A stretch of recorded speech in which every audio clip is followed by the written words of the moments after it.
Hi guys! Ito na naman po ang inyong kusinerang Batanggenya. I'm Mommy Tony and welcome to my channel!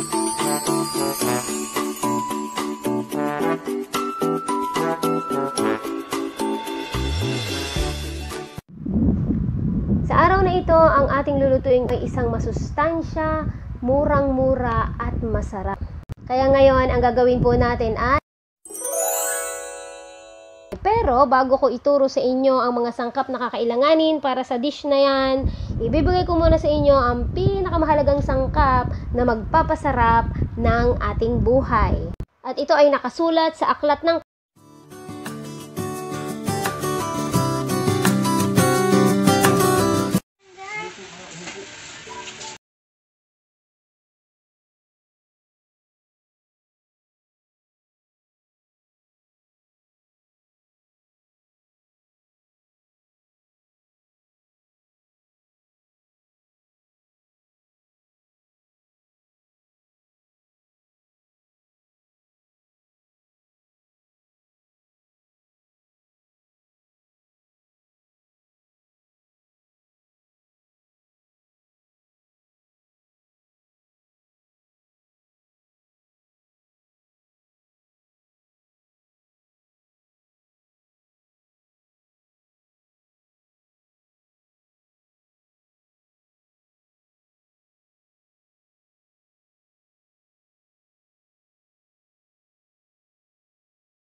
malinis na.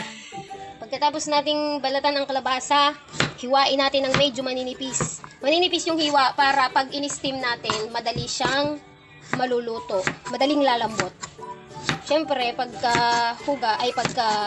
hiwa ng medyo maninipis sa madidilaw na kalabasa, ay ating ilalagay sa tubig para mahugasan. Hugasan muna natin para malinis. Hugas. Hiwain muna natin yung iba pa. At pag nahiwa natin lahat, diretso hugas at lalagay natin sa steamer. Okay, yan. Nahugasan na po natin. Habang hinugasan natin, naglagay na ako ng tubig. 2 basong tubig dito sa kasirola na gagamitin natin. Lalagyan na ng steamer. Tapos i-steam natin yung kalabasa. Ayokong pakuluan kasi pag pinakuluan, mapapapunta sa sabaw yung sustansya niya. Kaya sa akin, steam lang. I-steam natin para yung sustansya ng kalabasa ay nandyan pa din. Hindi masasayang. Pa-steam natin to hanggang sa lumambot. Hindi ko masasabi kung ilang minuto kasi depende yun sa dami ng i-steam nyo at depende yun sa kapal ng kalabasa na hiwa nyo. Pero ito, hintayin natin hanggang sa lumambot. Okay, check na natin kung luto na ang ating kalabasang ini-steam. Malambot na to. Pwede na. Pwede nang piratin.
Kunti na lang, besh. Aray, mainit talaga siya. Mainit. Yan. Kunti na lang.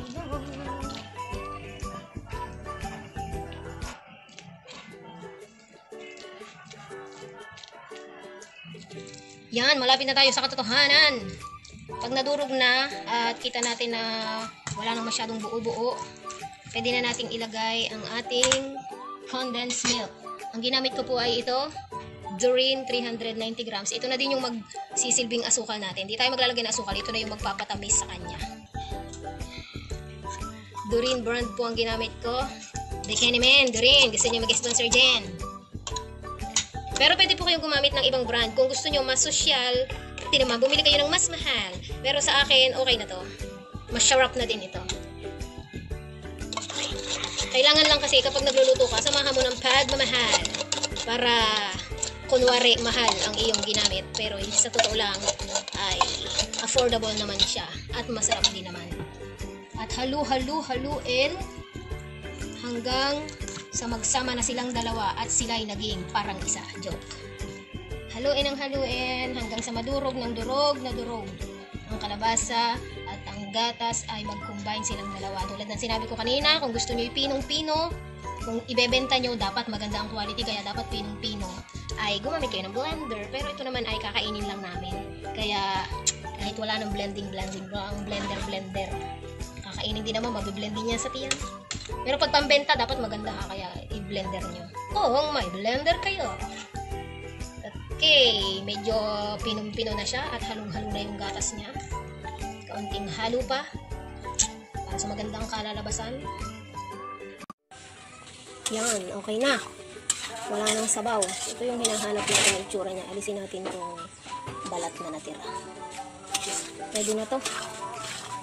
Titigas pa to pag lumamig. Patayin na natin ang apoy. At maglalagay na tayo sa lalagyan at lalagyan natin ang ginadgad na cheese para espresso.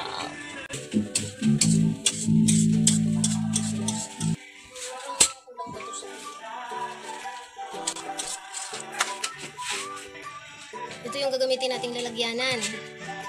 Para pag pambenta, mas magandang tingnan. Tapos gagamit tayo ng cheese, heading cheese, ating gagadgadan mamaya. Wait lang. Lalagay na tayo.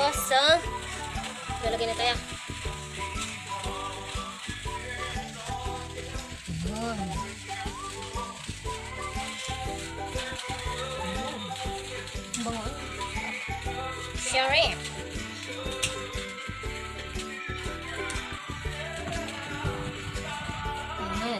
Huwag masyadong pupunuin para pag nilagyan ng cheese sa ibabaw, hindi kakapit sa takip.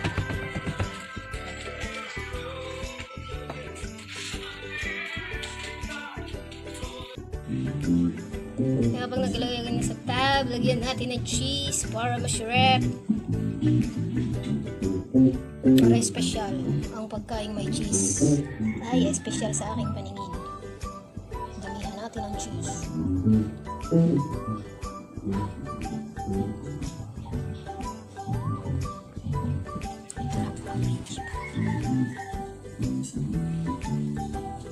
Masarap ito, mabango. Pwedeng pang benta, pwedeng pang kain.